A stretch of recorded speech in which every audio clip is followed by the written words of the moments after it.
that 3 times a year you shall come together. Who comes together? Everyone comes together. And they are known as the pilgrimage feasts. So the Feast of Matzah, the Feast of First Fruits, which is happening this coming week, which is Shavuot, and the Feast of Ingathering, which is Sukkot. We can see also that those feasts or those festivals, those people gathering together, also happened in the New Testament. So we see in Acts chapter 2, verse 41, that 3,000 souls were added to the Lord that day.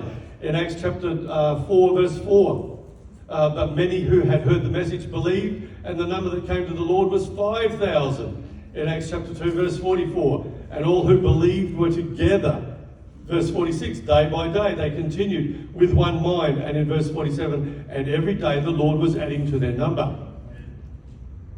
Acts chapter 21, verse 20, myriads. You know what myriads is? It's tens of thousands among the Jewish people believed, and they were all zealous for the Torah. And then we have the best one is Revelation chapter 7, verse 9.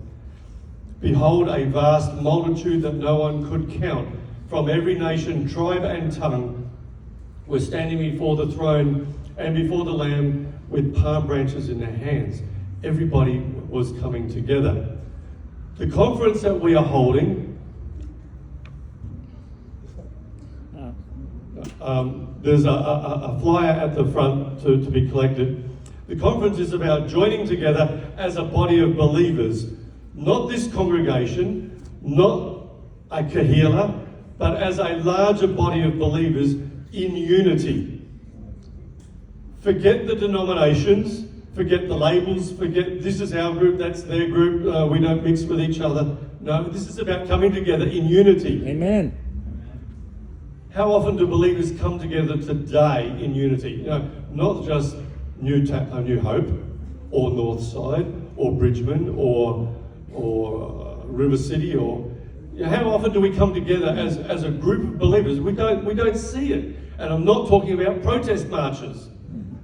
Those who show that when the people of God come together, something happens. Amen. When we come together in unity, the Ruach works in people's lives and lives are changed. Do you agree? Amen. So we don't need to wait until we get to Revelation, until we get to heaven. We can do it now. Are there any ex-salvos here? Aha.